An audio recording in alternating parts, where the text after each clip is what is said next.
Hello, everybody out there. I have a mask on today. Hey, today's my grandson's birthday. I made that for his happy birthday. He's 10. We're going to go over section 8, what we did on 27th, death to a bad habit. Fear is a special issue. It's not only true that showing us a way to end fear is the one of the 10 reasons why things happen. But all 10 of these reasons that things happen work in one way or another to end our fear of not being loved, fear of not being strong, fear of not being happy, and so on. So it's important to make sure that we do everything possible to get what we need to end our fear. See, you can barely see my eyes. There's my eyes. At one point in our work together, one of my patients said something very smart. It's being it's been blowing my mind thinking that this reason I lived through what I did is so I could face my worst fear and give myself what I needed to move on. My question is this: fear has been a habit for me. What do I do if fear creeps back in? Fear is a habit. What people don't realize is that it's one of more of curable habits. Think of it like this. When we get scared, we have thoughts that blow up a balloon of fear. I'm going to die. Everything ruined forever now. They will think I'm ridiculous now. People who cope well with fear have counter thoughts that puncture holes into this balloon until all their fear leaks out. How do you do that? You use the patent Kirschbaum 7-step method of overcoming fear. All that's required is that you ask yourself 7 questions. We never finish the 7 questions, but we're going to go over them. One, what am I really afraid of? What are you afraid of? Some of us are afraid of many things. I'm going to pull this up, but I'm going to take it off so you can see me under there. I'll put it up here. So I'm going to take it off. So this is my image. So what am I what am I really afraid of? What are you afraid of? This is not a stupid question. No question is stupid. Remember that. Don't ever say, I need to ask you a question. Yeah, right. People's like, oh, that's a stupid question. No question is stupid. Remember that. Sometimes we know, but lots of times we don't. In your battle with fear, you have to understand something. Fear tries to make itself amorphous, as vague as possible. Okay, vague as possible. That's how it gains power over you. Let's say you're starting a new relationship. Fear wants to be afraid it won't work out. Some of us think like that. It just won't work out. Or you're starting a new job. Oh, this ain't gonna work out. I don't know nothing about this stuff. I just know the basics. I don't know this extra.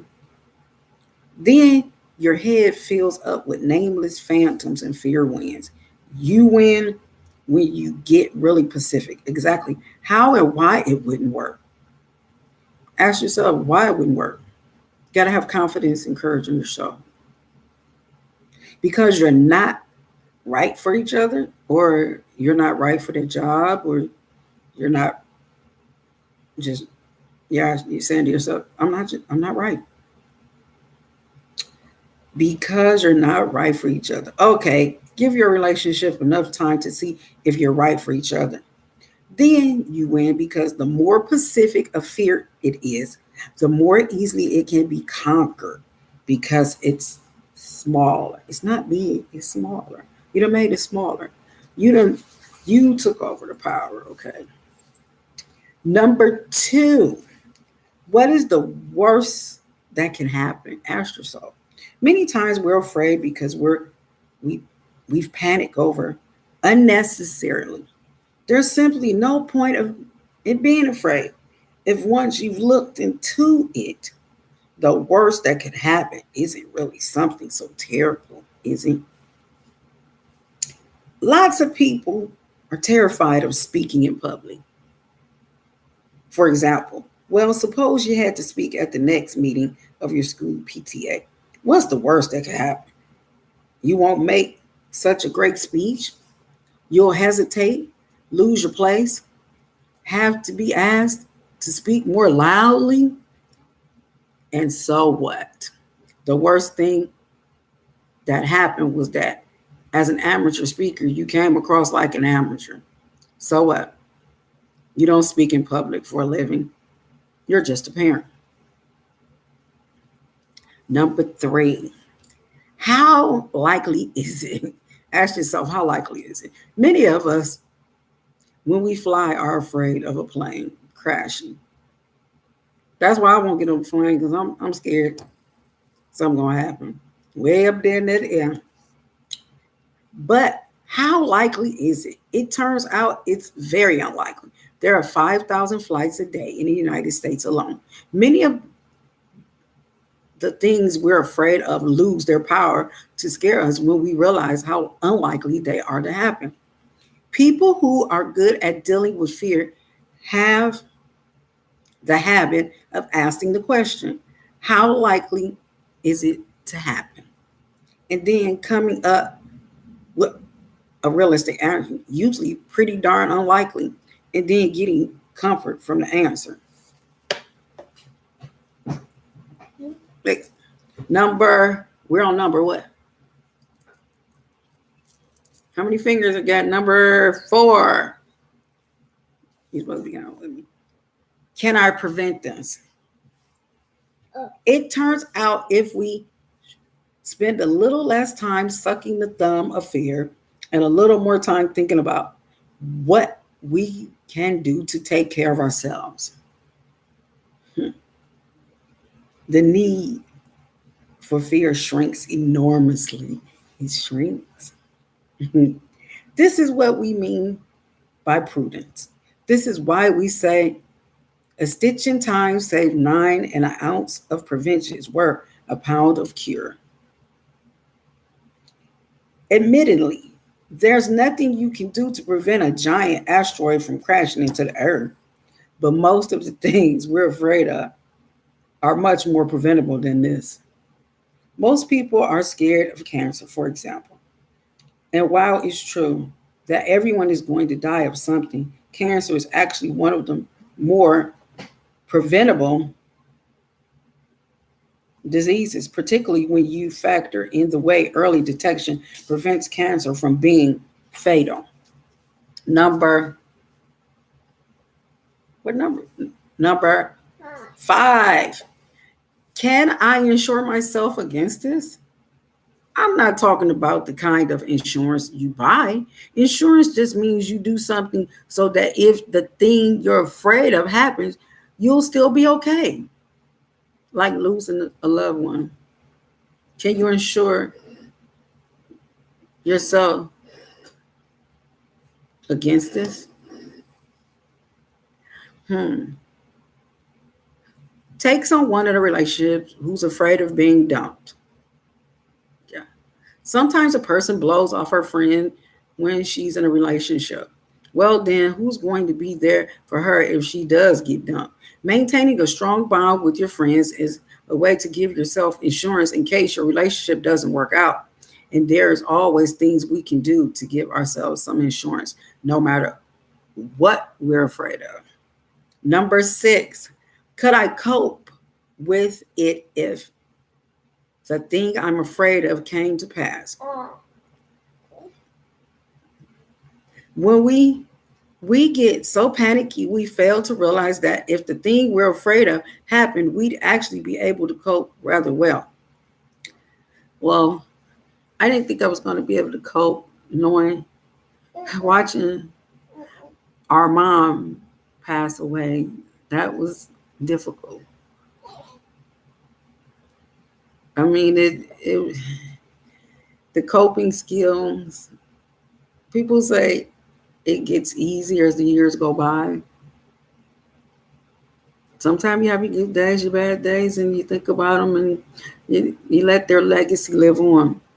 Could I cope with it if the thing I'm afraid of came to pass? Suppose you get laid off. We say things like, this would be this would be devastating. I don't know what I do. Notice how we use words that create their own panic. But come on, you'll look for another job, won't you? Yeah. And with time, some help, you'll find one, won't you? Yes. Ask yourself that question.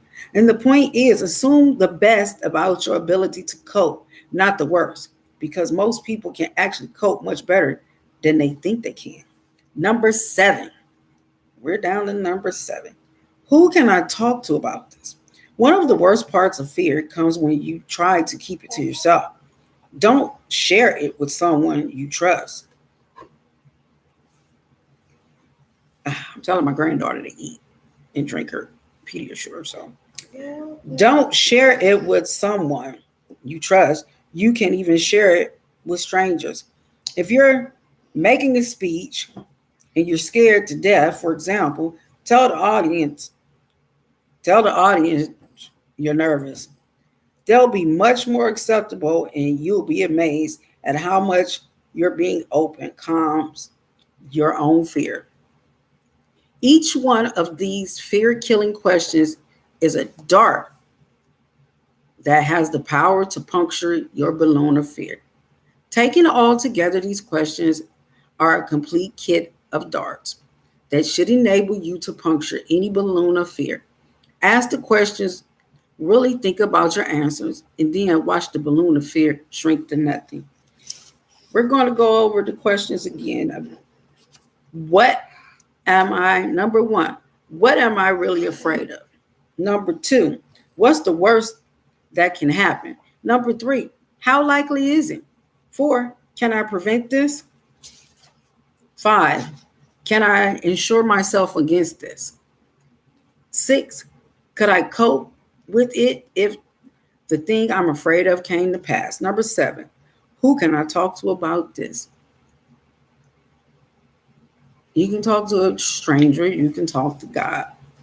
We will continue next week on the reason number 4, tying balloons to a stone. To bring you to the place where you can feel forgiveness. I'm going to let you in on some questions. Let me know right. Let me get right to the diagnostic question on tying balloons to a stone.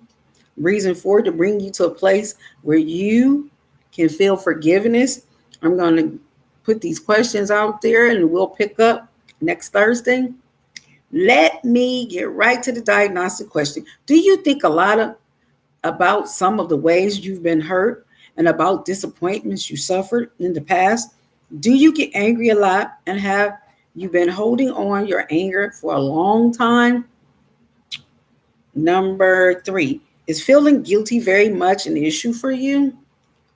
Number 4, do you spend time having if only fantasies where you think about how your life would be different now if you or someone else had done things differently in the past? Number 5, do you often feel envious? Number 6, in some important way, do you not feel safe or secure in your life? We will answer these questions and go into review in a new chapter tomorrow, next Thursday. I mean, not tomorrow, but next Thursday. And it's tying the balloons to the stone. Think about that. Tying a balloons to a stone. Reason for it, to bring you to the place where you can feel forgiveness. My book, Everything Happens for a Reason. Her name is Myra Kirschbaum. And we will be celebrating Emmanuel's 10th birthday with Mass.